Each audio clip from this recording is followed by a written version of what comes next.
Hey everyone, welcome back to the channel living everyday vlog. रात के कपड़ों को ना सुबह सुबह भी देखना पड़ रहा है घर के अंदर ही। बरसात का मौसम होने के कारण फ्रेंड्स, जो दिन में कपड़े मैंने धोए थे वो दोबारा से गीले हो गए थे और मुझे पता ही नहीं चला। तो इनको मैंने रात में फिर से रख दिया था रूम के अंदर ही, ताकि ये सूख जाएं। चलिए, इनको मैं बाद में समेटूंगी, पहले मैं किचन का काम करूँगी। सुबह होते ही गृहिणियों का काम किचन में शुरू हो जाता है। मुझे मेरे हस्बैंड को ऑफ़िस भेजना है, इसके लिए मैंने परवल की सब्ज़ी चढ़ाई है यहाँ पे। उनके पसंद की परवल की सब्ज़ी सिंपल सी, सूखी सी बना रही हूँ मैं।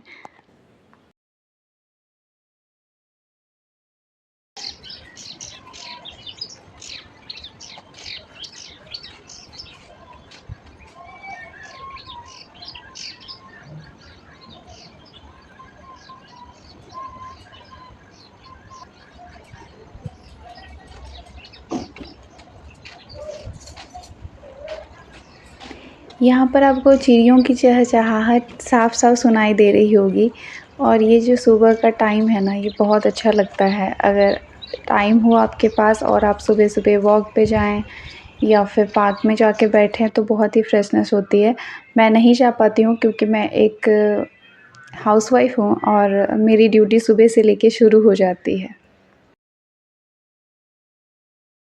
आज जन्माष्टमी का दिन है और बच्चों की छुट्टी है आज स्कूल की। ये सोच के मैं सुबह-सुबह छत पे हल्की सी धूप लेके भी नीचे आ गई हूँ। जो मैं परवल चढ़ा के गई थी फ्राई होने के लिए, वो अभी थोड़ा-सा सिम करके गई थी मैं, इसलिए वो थोड़ा-सा अभी कुक हो चुका है। अभी मैं नमक, हल्दी डाल के और उसको थोड़ी देर कुक होने के लिए छोड़ दूँगी ताकि वो अच्छे से फ्राई हो जाए। तब तक मैं दूसरे मसाले तैयार कर लेती हूँ। टमाटर, हरी मिर्च, लहसुन और जो हमारे 4-5 बेसिक मसाले हैं जैसे धनिया, मिर्ची, हल्दी, गरम मसाले, ये सब डाल के मैं ग्राइंड कर ले रही हूँ और इसको मैं फ्राइड परवल में डाल दूँगी। अब मैं नीचे आ गई हूँ तो थोड़ा-सा मैंने गैस को तेज़ कर दिया है ताकि ये जल्दी-जल्दी हो जाए। और ये मसाले भी मैंने डाल दिए हैं जब मुझे लगा कि कुक हो गया। अभी ये बहुत देर तक 10 मिनट तक और भी पकाना पड़ेगा मुझे इसको, तब ये अच्छे से बन के तैयार होगा। अगर मैं सुबह-सुबह परवल की सब्ज़ी बनाती हूँ तो मुझे 2 तरह की सब्ज़ी बनानी पड़ती है या कोई स्टफ़्ड पराठे, क्योंकि मेरे बच्चे परवल की सब्ज़ी नहीं खाते हैं। तो आज क्योंकि उनको जाना नहीं है तो मैंने अभी परवल की सब्ज़ी बना दी है और लंच में मैं कुछ और बना दूँगी। उनका ब्रेकफ़ास्ट ऐसे पराठे, दही वग़ैरह हो जाएँगे। तो मुझे दूसरी सब्ज़ी अभी के लिए बनाने की ज़रूरत नहीं है, शाम के लिए और दोपहर के लिए तो मुझे खाना बनाना ही पड़ेगा। ब्रेकफ़ास्ट के लिए मैंने सोचा है आज पराठे अजवाइन वाली और दही। ये मेरे हस्बैंड रेगुलरली ज़्यादातर खा के जाते हैं और उन्हें बहुत पसंद है, वो बिल्कुल नहीं थकते हैं हर रोज़ पराठा और दही खा के। मैं बच्चों के लिए ज़्यादातर चीला बना देती हूँ, जो कि आपके साथ ब्लॉग में भी शेयर करती हूँ। हस्बैंड ज़्यादातर पराठा दही ही खा के जाते हैं, कभी-कभी चीला भी खा लेते हैं। और दलिया एक ऐसी ब्रेकफ़ास्ट है जो मेरे घर में बहुत बनता है, दलिया भी मेरे घर में सबको बहुत पसंद है, तो दलिया भी बन जाता है। चलिए, मैंने पराठे भी बना दिए हैं, अब मैं फटाफट से उनको ब्रेकफ़ास्ट देती हूँ, तब तक वो पूजा कर रहे हैं और जब तक पूजा करते हैं तब तक उनके लिए पराठे बन के तैयार हो जाएँगे।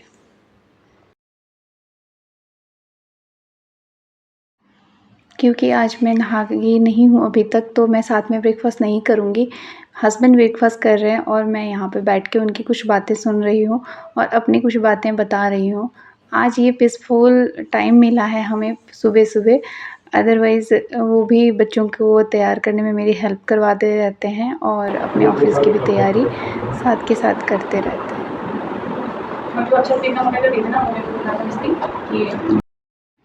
चलिए, इनको ऑफ़िस भेजने के बाद मैं अपने घर के दूसरे कामों में लग जाऊँगी।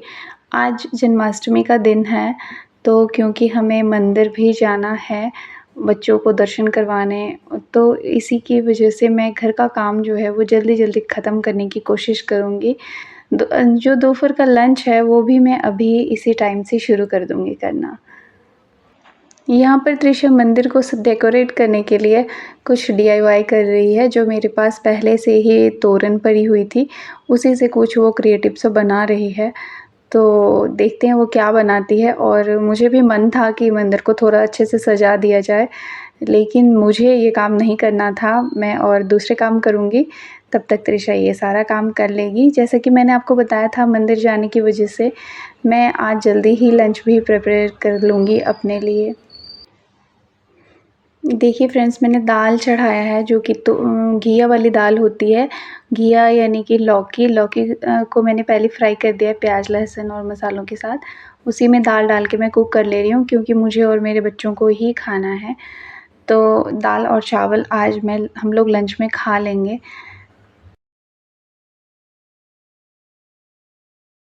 मेरे घर के आसपास के सभी मंदिरों में जन्माष्टमी को बहुत अच्छे से सेलिब्रेट किया जाता है। बच्चे अलग-अलग प्रतियोगिताओं में भाग लेते हैं। तो आज हमने अपने बच्चों को पार्टिसिपेट नहीं करवाया है, लेकिन अब देखने तो ज़रूर से जाना पड़ेगा कि बच्चे कहाँ तक क्या सब क्रिएटिविटी कर रहे हैं, हमारे एरिया के बच्चे कहाँ तक आगे बढ़े हैं।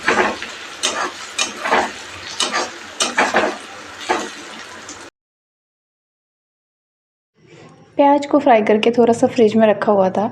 इसी को गरम करके और इसमें थोड़ी-सी ग्रेवी डाल के, पनीर फ्राई डाल के, और उसको मैं रात के डिनर के लिए तैयार कर ले रही हूँ, ताकि मैं जब आऊँ वहाँ से वापस 9, 10, 11 तो बज ही जाएँगे मुझे वापस आते-आते।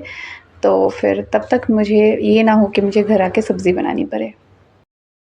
अगर प्याज़ लहसुन फ्राई करके रखे रहते हैं ना फ्रिज में फ्रेंड्स, तो बहुत ईज़ी हो जाता है कुछ भी सब्ज़ी झटपट बनाने में, और इसलिए मेरी सब्ज़ी इतनी जल्दी बन के तैयार भी हो गई है।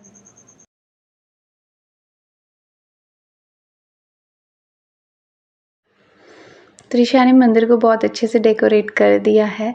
ये जो भी हमारे पास सामान था पहले से ही, उसी से उसने कर दिया है। ऐसे तार में एक तोरण लगा के, और यहाँ पे मोर के पंख हम मंदिर में रखते हैं, उसको लगा के उसने डेकोरेट कर दिया है। तो सुंदर सा लग रहा है मंदिर, मुझे भी सैटिस्फैक्शन हो रहा था। देखिए लंच रेडी है, दाल चावल सिंपल बनाया है मैंने, और यही खा के हम लोग अब तैयार होने के लिए चले जाएँगे। अभी 3 से 4 बजे तक हमें निकलना रहेगा यहाँ से।